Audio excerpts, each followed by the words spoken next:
Welcome, guys, to the Couple Nurses podcast with your hosts, Peter Findera and myself, Matt Slurchik. This is a podcast where we tackle current health news and hot nursing topics one conversation at a time.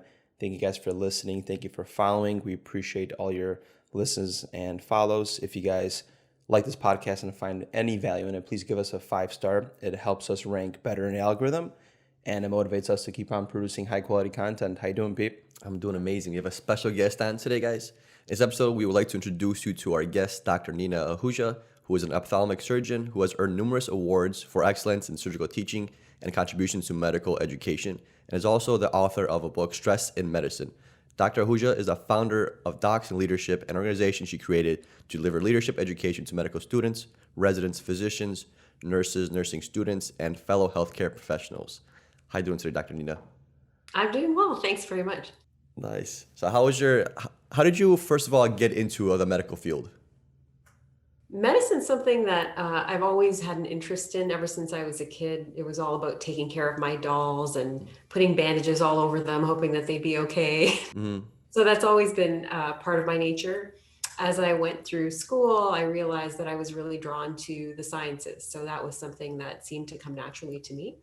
The idea of going into medicine was then one that brought together a lot of those interests and just personality traits.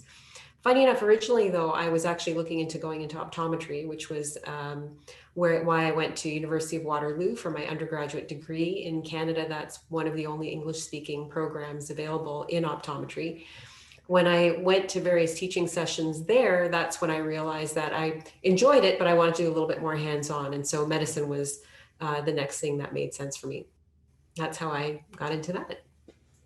And then your book, so Stress in Medicine, one interesting aspect that I noticed was the emotional intelligence side, correct? And you have an assessment to gauge stress and burnout. So I'm wondering, how do those things both correlate that you've seen in your field of work? In medicine, as you know, it's an emotional experience dealing with people when they're sick. And so that over time can become wearing on the one hand if you don't manage it appropriately, or on the other hand, you can become emotionally blunted so that you lose that connection with the patients that you're caring for and the families as well.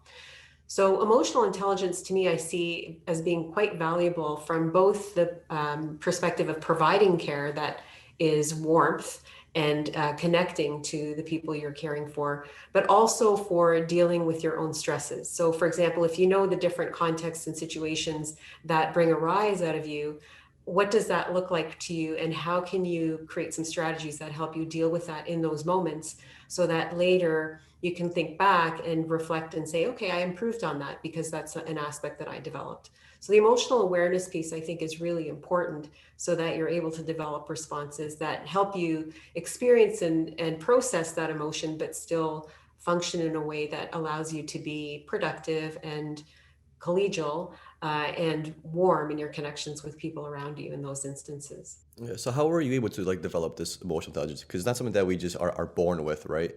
How did you figure out what stressed you out in school or what stresses you out currently, and how do you kind of get past it, or kind of how do you figure it out? I was fortunate in certain ways in that my parents were very much open to talking about different stresses and experiences that I was going through. So that sort of formed a nice playing field for me in order to start thinking that way and have that idea of emotional exploration being part of my upbringing. As that was happening, and then I went through different experiences and then actually did some emotional intelligence training, I realized that there is a framework out there, which I talk a little bit about in the book, that allows you to process those jumbles of emotions that we feel in stressful moments in a way that's a little bit more organized. Part of that very much is being reflective about what that experience was. How did it make you feel? Why do you think it made you feel that way? And then working your way around that to say, okay, this is how I responded. This is how I felt. Is there something about me that I can work on that would help me respond differently moving forward? So that exercise of reflection, sharing thoughts with others who can offer some valuable feedback, and then looking inward to myself to see what are my traits and what can be adjusted or grown, what can I grow to be more effective in my responses. Those are all things that I've started to do more at an intellectual level since I've learned about these frameworks, but it was something that I was really brought up with. So you recommend probably journaling or meditating, just like you stating, or finding somebody to talk to. And it's interesting being a travel nurse. We both travel, and getting placed into an assignment, you can tell how nurses are responding differently. Most recently, we're having a case where nurses are feeling burnt out because they're taking care of the same patient for X amount of days, and then they create that emotional connection with them. The patient passes away suddenly, and they feel that's more of a burden for them, and they prefer having a assignment switched every so often just to prevent that emotional connection from forming with the patient. I don't know if that's the best way to do things or therapeutic, but that's something that's an issue currently, like in our unit. And what are some common problems that you've seen yourself, like in the clinic on the OR, while writing this book or while doing your research? Well, I think that there are a few different factors, and the emotional component is always something that's there, especially in clinical care, where you do establish long-term relationships, like you're talking about, especially given the context of COVID-19, for yourself and your colleagues and my colleagues who are working on the front line. That is a huge challenge, which I think is something that really does need to be looked at more and perhaps even reframed so that you can have that experience in a way that is less emotionally impactful, by maybe looking at it as an opportunity to be there for people where others, their family members can't be. In my own experience, some of the challenges, though, at this point, and they're longstanding, but they're all heightened by the COVID pandemic, are a few. There are the expectations and demands of providing care to patients in the numbers that are required as well. With our backlogs and the closures and the frustrations that everyone's feeling, those things have really added to that burden of overwork, and potentially leading to burnout as well as we're trying to catch up. Then, of course, there's the administrative side as well. With rebooking patients, our staff and administrative support teams are going through a lot in terms of reorganizing and then organizing and then reorganizing and organizing as things change with the pandemic. And then with that, it's the frustration of the patients as well, which is understandable. They're struggling, they need healthcare, and they're not able to access it. So a lot of those things are certainly apparent. And writing the book, it was during the first closure that we had on elective procedures and care. And so that also highlighted to me the different stresses that many of the medical learners are going through, with their curriculum being interrupted, and then examinations being disrupted, opportunities for applying to fellowship programs and further training being disrupted. So there have been a host of areas where stresses have been significantly heightened by the circumstance that we're in right now. And I love that we're bringing up this subject, because this is something you don't learn in nursing school, or probably most, backgrounds. Like, they don't tell us how to emotionally deal with things. It's just more these tools to actually, do the task in a way for your profession. And you said one of your obsessions is to have this book be read by a lot of medical professionals, like physicians and nurses. How are you exactly planning on to do that, and what is like your progress? So the progress so far has been good. Part of that is getting publicity to the book. So I really appreciate the opportunity to be on your podcast. So I am trying to get publicity in that respect. I'm also in connection with various academic leaders at the universities that I have access to because of my leadership roles in academia. With that, I'm basically trying to have the key decision makers read the book, and if they agree that there is value in this, for them to then promote it as a tool and resource that's provided to students upon entry into the various programs. So far, the response has been good, but of course, there are logistics as well. Right now, everyone's busy dealing with other issues that are certainly more pressing, with curriculum-related challenges. Having said that, I also feel that this is a time, if ever, that this sort of book is required, because while we have those challenges on our end in terms of academics trying to reorganize curriculum and make sure that all of the training is completed and as good as it can be, the students are going through this not knowing what's going to happen. And so to have these tools to help them manage stress, I think, is really valuable at this time. I also think that even outside of the pandemic circumstance, it's nice for students to have insight into what the journey is like and what medicine is like. whatever angle you're coming at it from in whatever health profession that you're in. So that if they have these tools to be able to use right from the outset, that becomes part of how they do things. So that wellness, their own wellness, is also as much of a priority as is becoming skilled and becoming an expert and delivering excellent care and working with colleagues and everything else that comes along with what we do. Yeah, you've created an amazing formula because I read your book and the formula that you came with, the acronym's ADMIT, right? Can you give us a little bit of a background on how you decided to come up with ADMIT and what it kind of means? Because in nursing school we get a bunch of acronyms, a bunch of like knowledge regarding nursing, like patient care, things like that. But like Matt said before, we don't get any kind of information regarding stress and how to deal with it or how to cope with it or how to take it on. So I think when you came with ADMIT, it's like a little bit revolutionary almost. No, thank you. The ADMIT framework came to me through COVID as I was reflecting on the different experiences and stresses that various people are going through.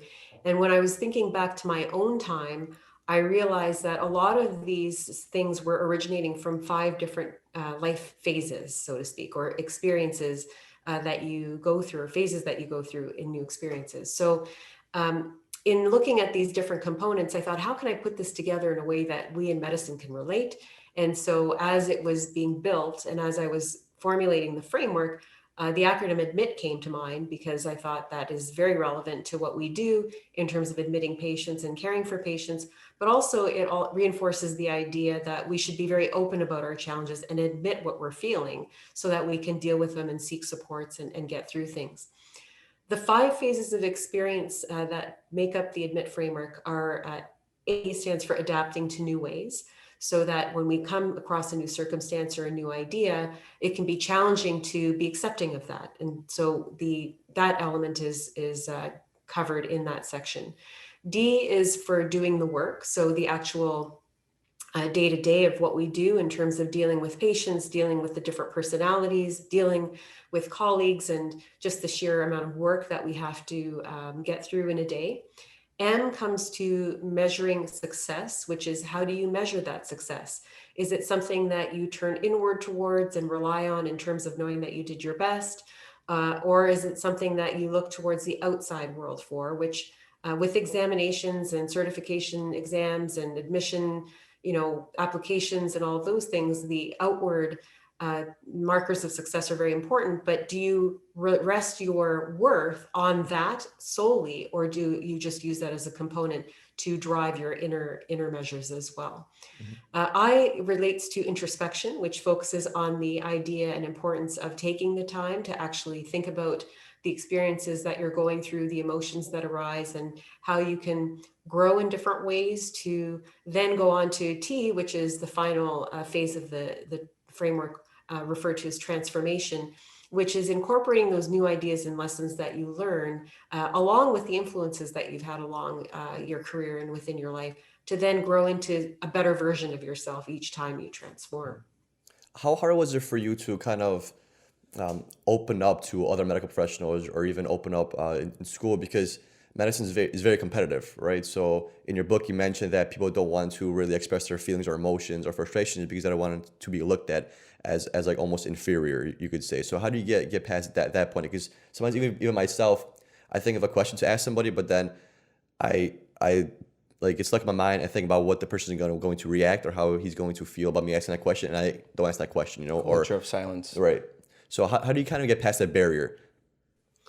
And that's a great question. And that's really the underlying reason why we've got such a culture of silence in medicine.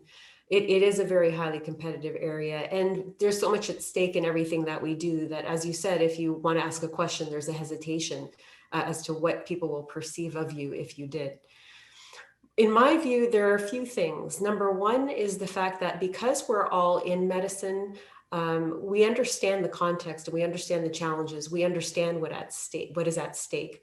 So I think in certain ways, we don't give each other enough credit that if we do ask a question, that the other person will receive it openly. Now, the reality is that that's not an unfair assumption, because a lot of people don't receive those questions and they do judge, and we know that, and we can't deny that as much as we'd like to. And I think that's where the second element of emotional intelligence really becomes important. And I think that exercise of becoming self-aware in terms of your own emotions, but also how you come across to others becomes really important.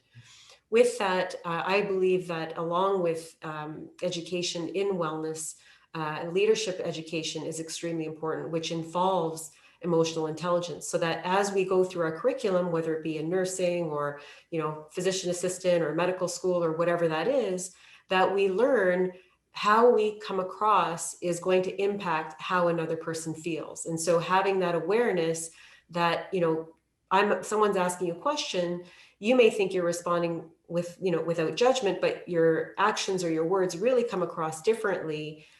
Having that awareness is really important, and learning to assess yourself to see, am I really being non-judgmental or not? Those are all things that become really important. So that in overcoming the barrier of being hesitant is, number one, going to people that you trust.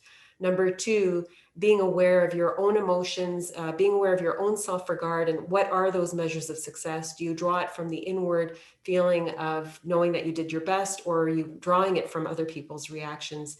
And then having some faith that hopefully, as this becomes more of a movement where we're willing to talk about our challenges, that people then are more accepting of concerns that we may be bringing up with one another as colleagues. I feel like that was very hard for me to understand self-awareness and how to get to it first. I noticed it at work actually when I was taking things personally, and everything was, I was reacting to everybody's, emotions and feelings, and I didn't notice that it's okay. They're having their own thoughts, they're having their own little, how do I describe it? Their own stories, and it's affecting me for some reason, but those opinions are almost like irrelevant. Yeah. Do you want to get into eye health? Yeah. Or do you have any other questions about burnout and stress? No, but if I could always bring them up. So how important is eye health? Because from my perspective, I see my eye doctor maybe twice a year, and that's basically it. We have a conversation. He asks me, if I'm exercising, do I have a history of diabetes in my family, and that's pretty much about it. And I feel like we take our eyes for granted. Like no one ever really talks too much about eye health, at least in our field. So how important is eye health? And specifically, I wanted to ask, how detrimental is diabetes to the optic nerve and just eye health in general? Mm-hmm. Eye health is extremely important. As you know, vision is one of the senses, primary senses, and it has such a huge impact on quality of life. Me, as someone who wears glasses, I take them off and everything's a blur. So I am reminded of that quite often, that the vision is extremely valuable. Yeah, we're both wearing contacts right now too, so we're Wearing in the same contacts, boat. yeah. Yeah, So yeah. I'm wearing contacts or glasses, so I Yeah. can relate to that. In terms of frequency assessment, it really does depend on your age and what your eye health is and what your systemic health is as well. So that for people up until you're about in your mid 40s to 50s, even if you're checked every few years, it's actually fine, because the incidence of eye conditions that come up, except for the random injury or whatever, the incidence is not that high. Having said that, when you do hit your mid 40s or 50s, and certainly into your 60s and into your senior years, it is important to be seen more frequently, at least once a year, depending on whether or not you have other conditions. It's in those age ranges that a lot of conditions like macular degeneration, glaucoma, cataracts, they start to present. With respect to diabetes, if you are a diabetic, however, that changes everything. So no matter what your age is as a diabetic, you do need to have at least annual assessments. And then depending on if you are showing signs of diabetic changes in the eye, the frequency may be even more frequent. Diabetes can have an impact on sight in many different ways. Most commonly, the concern gets to be the fluctuations of blood sugars from very high ranges to low ranges, or being sustainably high. That can cause damage to the blood vessels in the retina, which is the inner lining of the eye, as you know. And that then in turn can lead to bleeding, various hemorrhages, different types of swelling. There's a whole continuum of progression in that condition, which we call diabetic retinopathy. So that the more control you have, the less likely you are to develop those problems. And diabetes is one of the leading causes of blindness in people who have comorbid issues, and specifically diabetes. And so when you do have that condition, it's extremely important to get things checked. With respect to the optic nerve, the conditions or the symptoms or signs that I was just talking about, the signs specifically, are more related to intraretinal, but certainly we do know that Diabetes can affect blood circulation to all areas, and the eyes having very small nerves and therefore very small vasculature, the optic nerve can be impacted. But more routinely, you're looking at retinal changes and hemorrhages associated with that.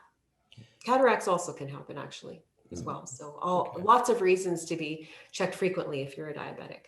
And then also, not to mention, we're in this digital age where technology is so prevalent, and blue light is a topic that gets brought up, quite frequently. I've heard about it, but I'm not too sure how evidence-based is it. Have you ever experienced any research or done any research in blue light, and how does it specifically affect eye health? The blue light is an interesting idea where there is some research being done, and there is suggestion that the blue light can actually affect the health of the receptors in the eye that help you see. And so as a result of that, the idea is that if you're able to filter that out, that it will be protective for you. So for example, children who use LED lights at home, the blue light frequencies, we have one of our girls uses that. We say, try to avoid the blue light. Simply because there's a suggestion that it could impact the retina. In cataract surgery, there are certain types of intraocular lenses that have blue blocker features to them. The idea there, again, is that it can help protect the macula, which is responsible for your very sharp vision. And in that protection can potentially help progression of macular degeneration.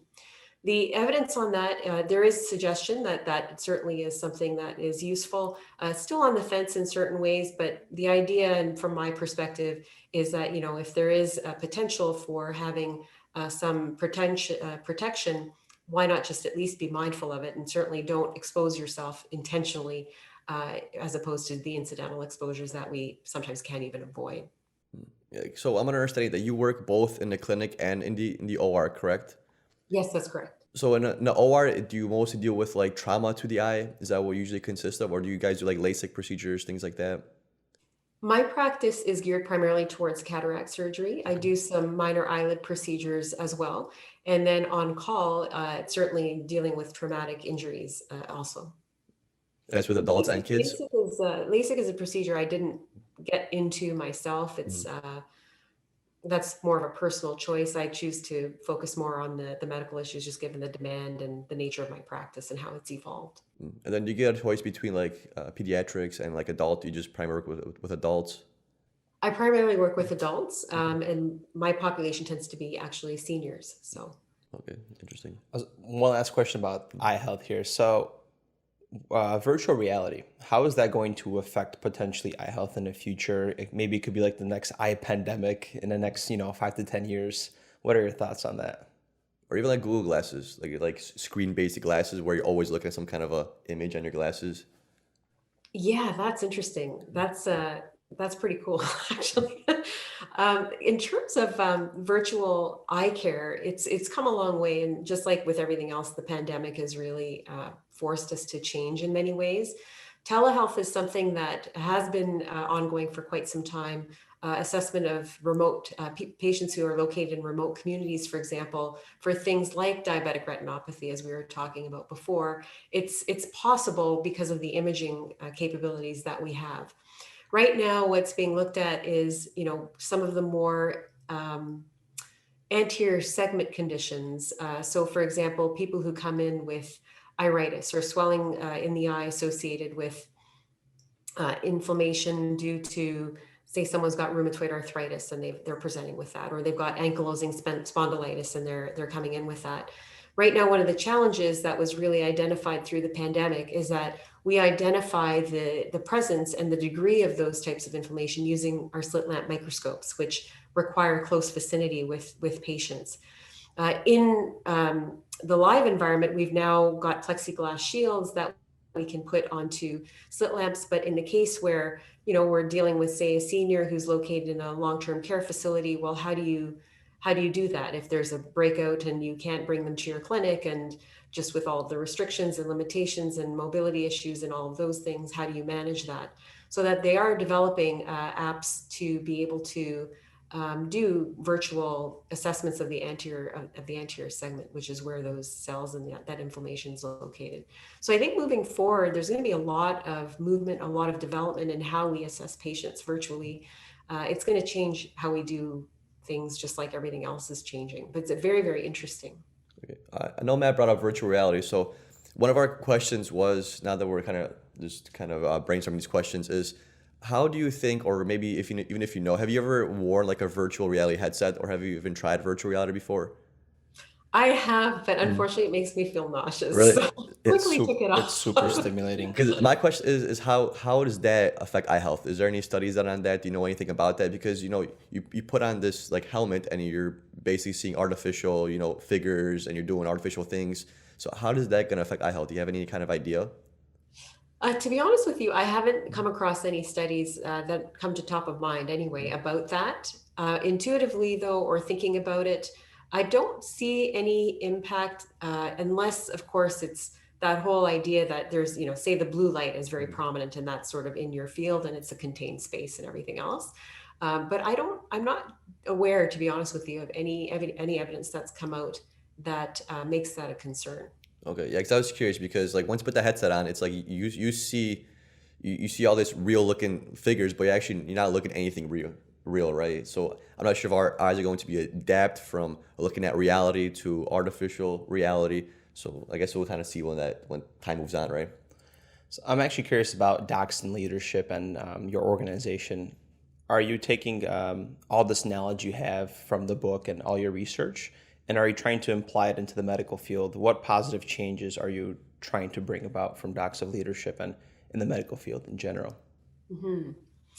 Dachshund Leadership is an organization that I developed as a result of different experiences that I had in different leadership positions at both the hospital and the university. With that, I worked with many leaders, some who were excellent, some who needed some development, and particularly in the physician leadership area. And the reason for that, as you know, is that we just don't get any formalized leadership education in medical school and any health science program, actually, that I'm aware of. I think in nursing as well, we don't really have formalized education. So the idea for that is to try to bring this into curriculum in some capacity. So, for example, at our university, we're now running sessions for residents, and we're also going to be looking at doing it for program directors to help bring these concepts to them so that they are more effective and efficient in leading, but also in how they interact with students and patients as they move forward. The research and work that I did for the book, I am also incorporating into the curriculum to help promote and provide people with tools to look at their own wellness. So the overall concept is a few things. Number one is that I think with leadership development, it improves how we're able to interact in our practices and in our organizations and contribute in ways that can impact at an organizational level or system level. And also, it allows us to interact with others who do have business training with some idea of what they're talking about. Because right now, it seems that many of us, you learn, but you learn on the job as opposed to having come in with that knowledge. The second thing then is also to help develop that emotional intelligence element. So along with your leadership skills, you've got that emotional awareness component, which then helps you interact with others. So that, for example, one of the barriers that some colleagues expressed to me when I was taking various courses is that they don't like working with physicians always because we're used to getting things the way that we want. We know how we want it done, and we're not always willing to listen to other people's opinions, or at least that's the impression that's being given. And so with that understanding of the leadership principles together with emotional intelligence, hopefully the competency as well as the emotional awareness will encourage people to want to work with us. And then there's, of course, the emphasis on wellness so that we then turn inward and make sure that we're looking after ourselves as we're looking after other people. And all of that in combination, I feel, can have an impact on a system level where if we are interested in engaging with health policymakers and making decisions about how the healthcare system is run, we can pull all of those insights to them and we can present them to them so that when they're making decisions, it's not just an intellectual exercise for them. They actually have some interest and exposure and insight into what it's like for us on the front line and how those decisions can impact us. So those are the goals of Dachshund Leadership, is to build capacity for leadership by health professionals, to increase emotional intelligence, to foster engagement, and to promote our own wellness.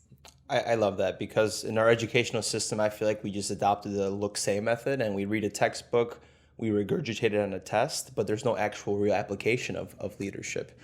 And what are like some common factors have you noticed in poor leadership that have you noticed in the work setting? Because, for example, during a time of COVID right now, I think leadership is important more than ever. If you work on a unit, you can tell if there's a different charge nurse on a unit and how different the unit's going to operate. If you have somebody that's, for example, stressed out and gets anxious very quick, you can tell how the nurses react differently to that leader. And I feel like that's one of the things that are not talked about enough. Even from a management standpoint, if they don't address us properly or, you know, they acknowledge our emotions or how stressful things are, it could lead to a bad relationship between staff and management. And that's where like there's a lot of tension. We notice in the medical field, specifically in nursing. Mhm. I think there are a few elements. Number one is there has to be an environment, in my opinion, there has to be an environment that is open and willing to accept the ideas of other people.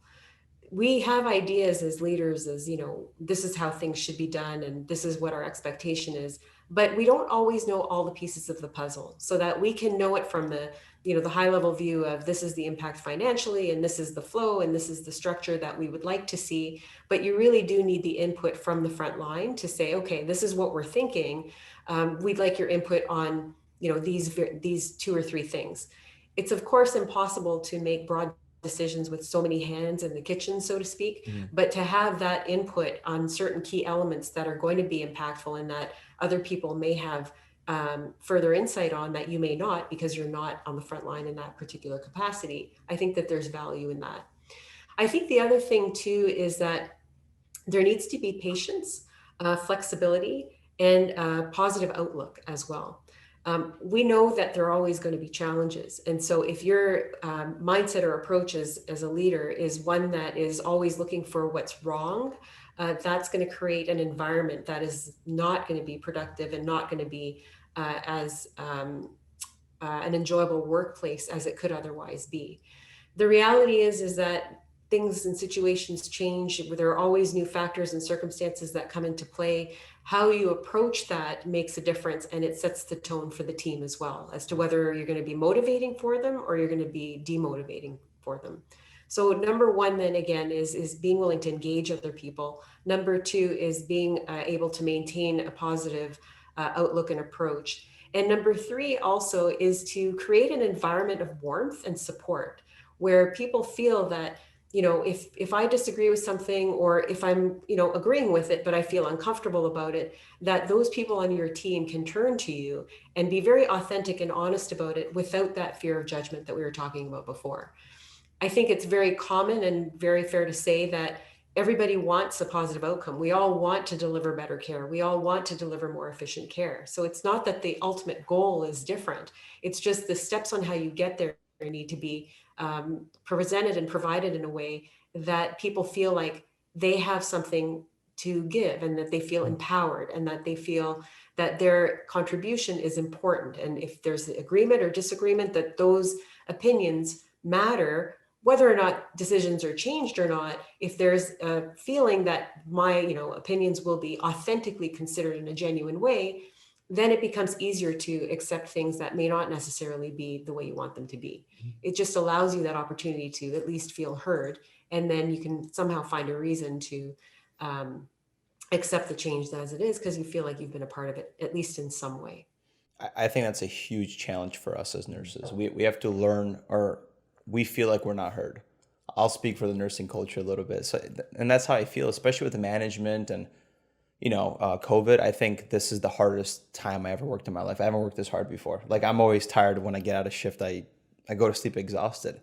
But I don't think it's always like a leadership issue. I feel like a lot of nurses don't want to open up the room for conversation.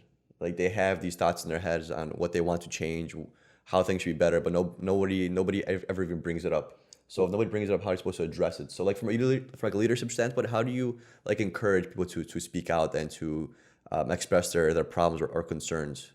Mm-hmm.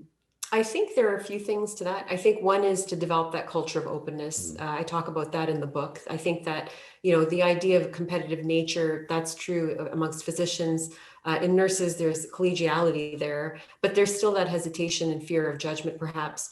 But I think the other thing too, and this has been my experience in different leadership roles, and I've got many friends who are close friends who are nurses actually, is that if you bring up an opinion, it doesn't necessarily feel like anybody cares to hear it, which I think is wrong.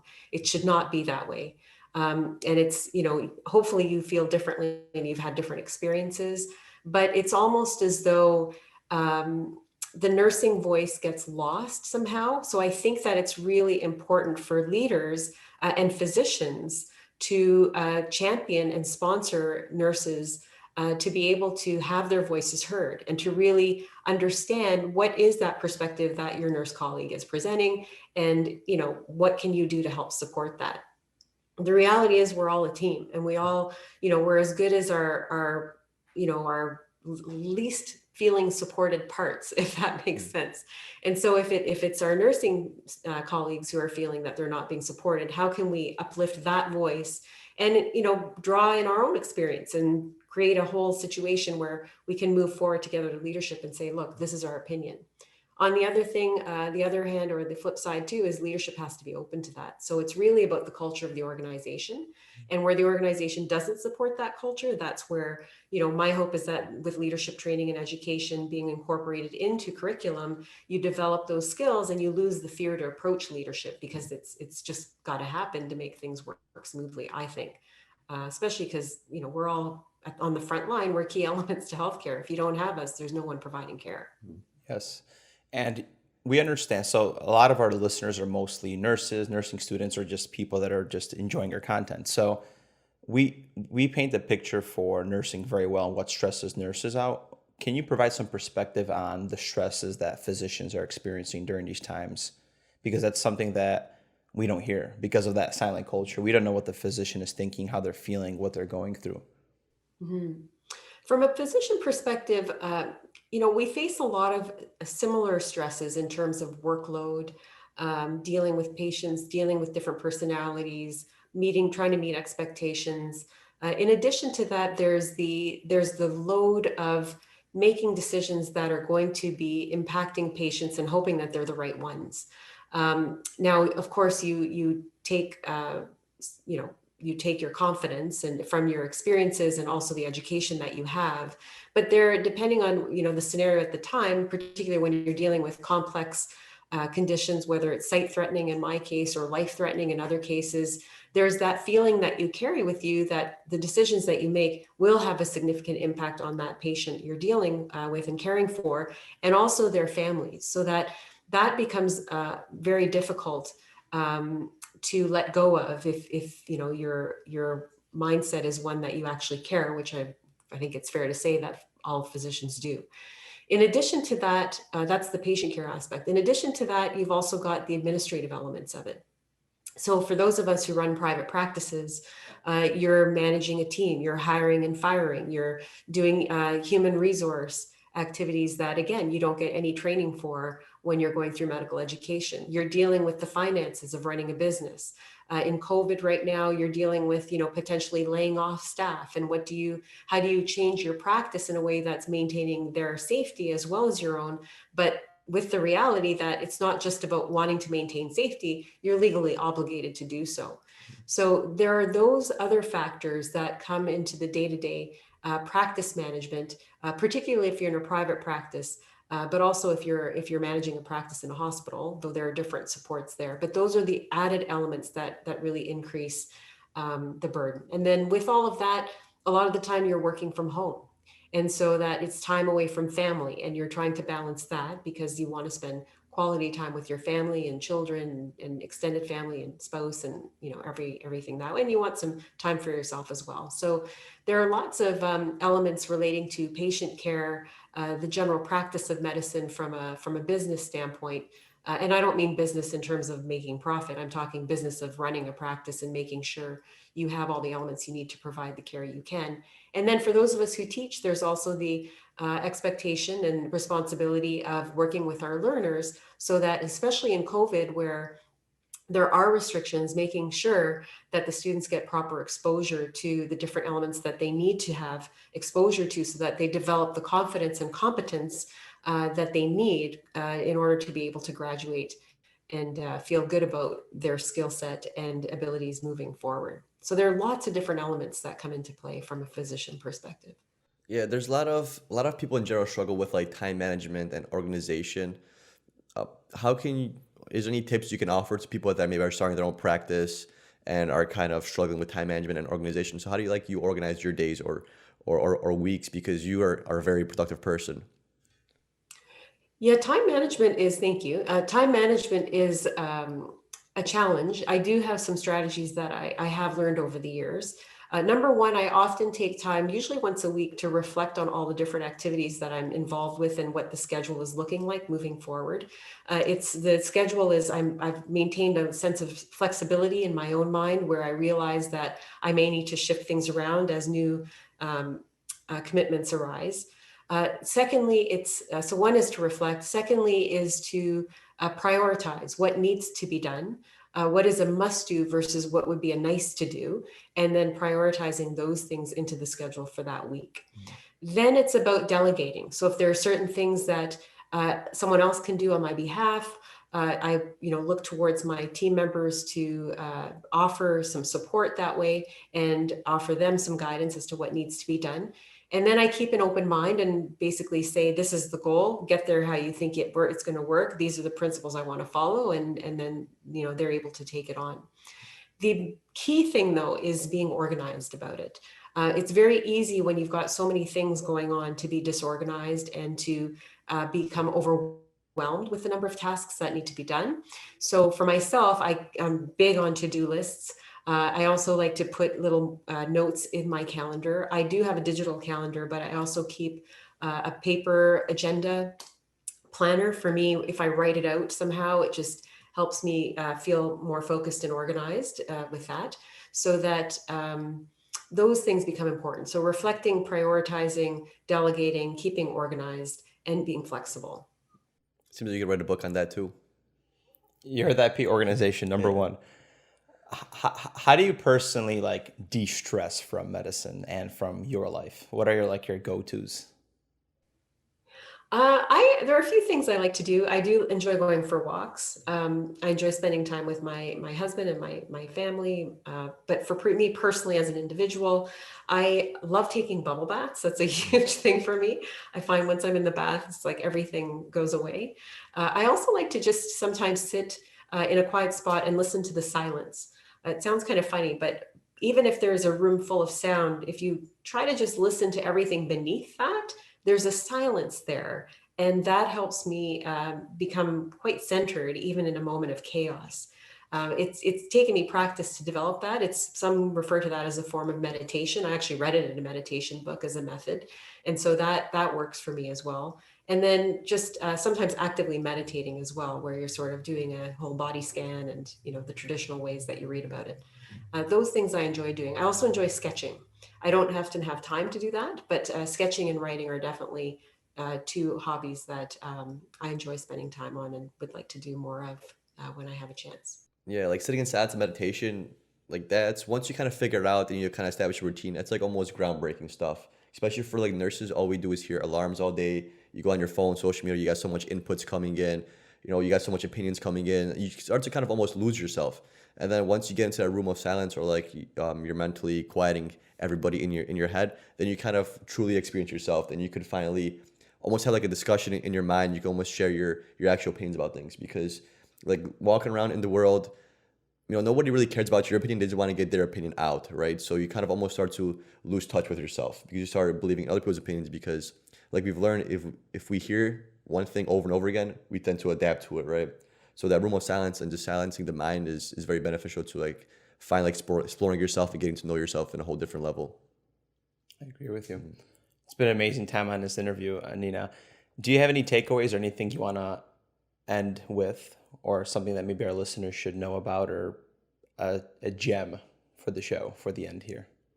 I think, first of all, thank you again very much for having me as a guest. I really appreciate the opportunity to talk to you and to your audience as well.